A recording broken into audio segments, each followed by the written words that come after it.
The first shot did not sound like thunder. It was sharper, tighter, like something tearing the air itself. For a split second, nobody moved.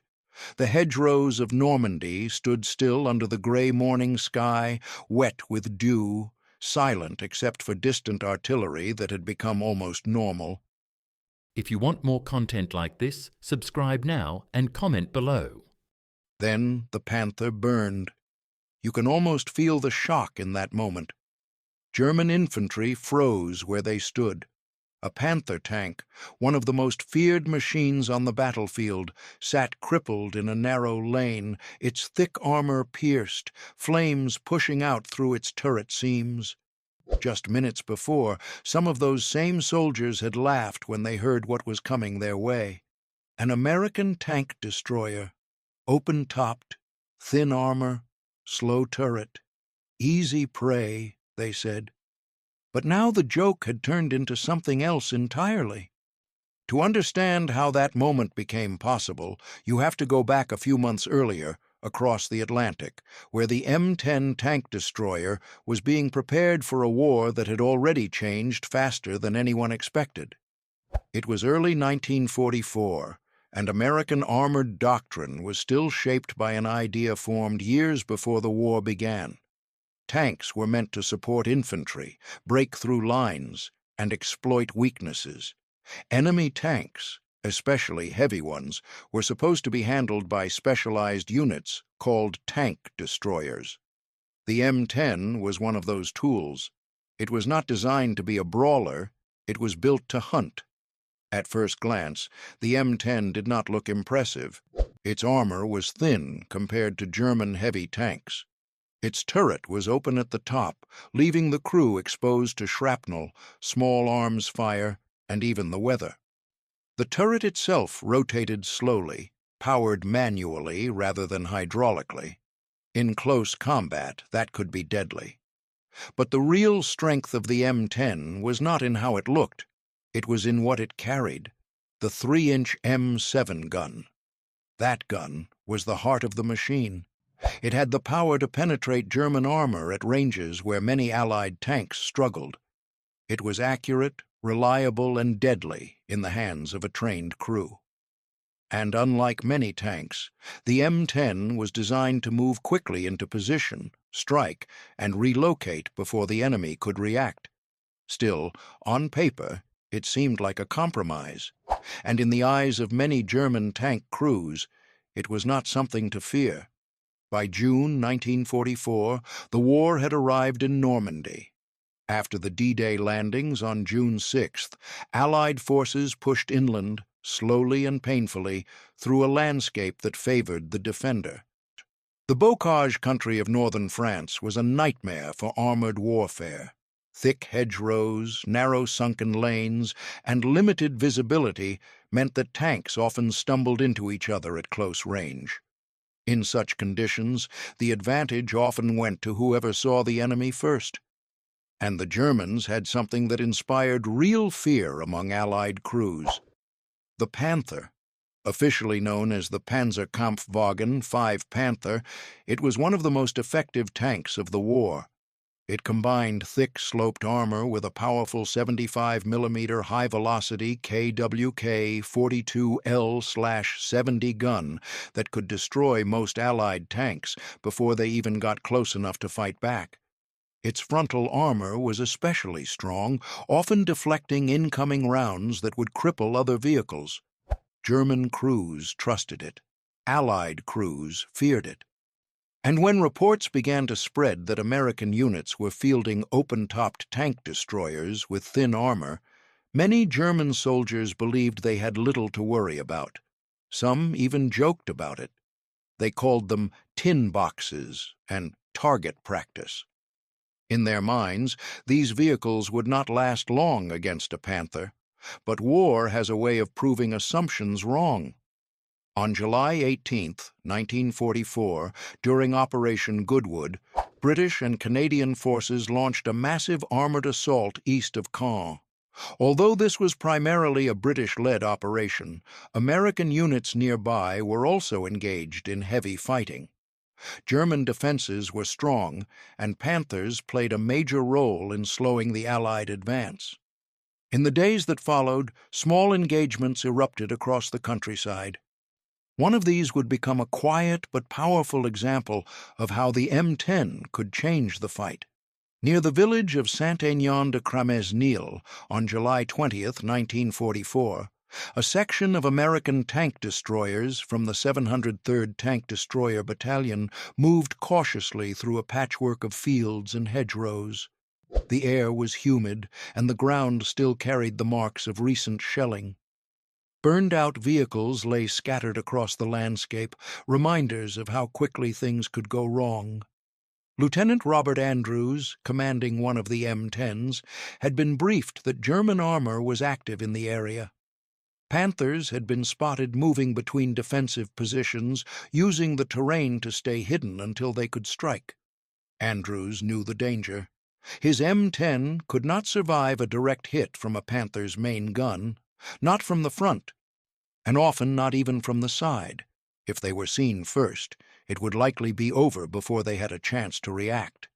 So they moved slowly, carefully, watching every hedgerow, every gap, every shadow. Then came the moment. Through a break in the hedgerow ahead, one of the crew spotted movement. A shape, low, wide, and unmistakable. A panther, partially concealed, its long gun barrel pointing toward a road where Allied vehicles had been moving earlier that morning. The German crew had not yet noticed the M10. Andrews did not hesitate. He ordered his gunner to prepare an armor-piercing M62 round. The distance was roughly 600 yards. Not too far, but not close enough to guarantee an easy shot, especially against a Panther's sloped armor. The gunner adjusted his aim. He knew where to target. The Panther's side armor, while strong, was not as thick as the front. If they could hit it at the right angle, the 3-inch gun might do the job. The moment stretched. You can almost feel the tension inside that open turret. The crew exposed, the wind carrying the smell of smoke and earth, every second feeling longer than it should. Then Andrews gave the order. Fire. The M10's gun recoiled sharply, the sound echoing across the fields. The shell crossed the distance in a heartbeat and struck the Panther's side. For a brief moment, nothing happened. Then smoke began to rise. Inside the Panther, the impact had been catastrophic. The shell penetrated the armor, igniting ammunition and fuel. Flames spread quickly, and within seconds, the tank was no longer a fighting vehicle. It was a burning wreck. The German crew scrambled to escape, but the damage had already been done. One of the most feared tanks on the battlefield had been taken out by a vehicle many had dismissed. But the fight was not over. Almost immediately, Andrews ordered his crew to relocate. The M10's strength was not just in its gun, but in its ability to strike and move. Staying in one place would invite return fire, and there were likely more German units nearby. As they reversed and shifted position, another Panther came into view, this one moving cautiously along a parallel hedgerow. It had likely heard the shot. It was searching. The M10 crew worked quickly. Another round was loaded. The gunner tracked the moving target, adjusting for speed and angle. This was harder. The Panther was not stationary, and its armor would be more difficult to penetrate from the front. But again, they had an advantage. They had seen the enemy first. Andrews directed his driver to reposition slightly, using the terrain to gain a better angle. The hedgerow provided partial cover, masking their movement just enough. Then the second shot came. This time, the shell struck near the Panther's lower side hull, where the armor was weaker. The result was immediate. The tank lurched, its movement stopping abruptly. Smoke followed, then fire. 2 Panthers, destroyed in minutes. The German confidence in that area shifted instantly. What had seemed like an easy engagement turned into a deadly surprise. The M10s were not the fragile targets they had imagined. In the right hands, under the right conditions, they were lethal, and this was not an isolated incident. Across Normandy in late July 1944, similar encounters began to unfold.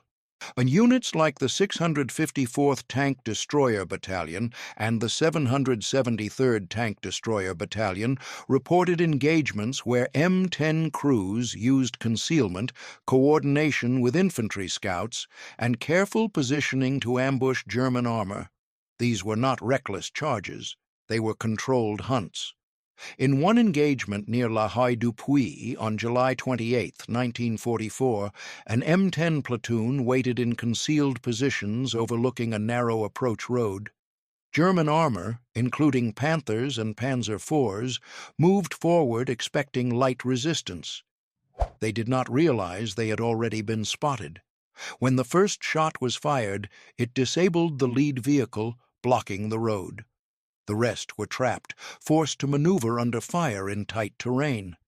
Within minutes, multiple German tanks were knocked out or abandoned. The ambush worked not because the M10 was stronger, but because it was used smarter. The doctrine behind the tank destroyer units began to prove itself under real battlefield conditions. These units were trained to operate independently, often spread out, using speed and surprise rather than heavy armor. They relied heavily on reconnaissance, radio communication, and quick decision-making. Every crew member had a role, and every second mattered. The open turret, once seen as a weakness, had unexpected advantages. Commanders could stand up and scan the battlefield with a full 360-degree view. Gunners could quickly adjust without the limitations of a closed space. In the dense hedgerow fighting, where visibility was already limited, that extra awareness could mean survival. But the cost was always present. M10 crews were vulnerable to artillery bursts, mortar fire, and even snipers. A well-placed grenade could drop into the open turret. Rain and cold added to the strain. These were not comfortable machines. They were exposed, loud, and unforgiving. And yet, the crews adapted. Sergeant James Holloway of the 702nd Tank Destroyer Battalion later described how his unit learned to use terrain like a weapon. They would position their M10s behind slight rises, exposing only the gun. They would wait for German tanks to appear, often unaware, and fire at the sides or rear. Then they would move immediately, sometimes within seconds, to avoid return fire. It was a constant cycle of tension and action. By early August 1944, during Operation Cobra, the Allied breakout from Normandy began to take shape. American forces pushed hard through German lines west of St. Lo. The battlefield became more fluid, less confined by hedgerows, and more suited to maneuver warfare. Here, the M10 showed another side of its capability. Its speed allowed it to keep up with advancing units, quickly responding to reports of enemy armor. It could be repositioned rapidly, reinforcing weak points or exploiting breakthroughs. German units, already under pressure, found themselves facing threats from unexpected directions. Panthers were still dangerous, still capable of destroying Allied vehicles with ease, but they were no longer invincible. American tank destroyer units had learned where to aim, when to fire, and when to disappear. And German crews had learned to be careful. Reports from German officers began to reflect this change. Engagements that once seemed straightforward became uncertain. Open-topped vehicles that had been dismissed now required caution. The battlefield no longer allowed for easy assumptions. Back in that narrow lane in Normandy, where the first Panther burned under the gray sky, the lesson was simple but powerful. War is not just about equipment. It is about how that equipment is used. It is about timing, positioning, and the ability to act in a moment when hesitation could mean defeat. The M10 tank destroyer was not perfect. It had flaws, real and dangerous ones. But in the hands of crews who understood its strengths, It became something far more effective than its appearance suggested. It became a hunter. And for those German soldiers who had once laughed, the memory of that burning panther was enough to change their minds. Because in war, underestimating your opponent is often the first mistake you make, and sometimes it is the last. If you want more content like this, subscribe now and comment below.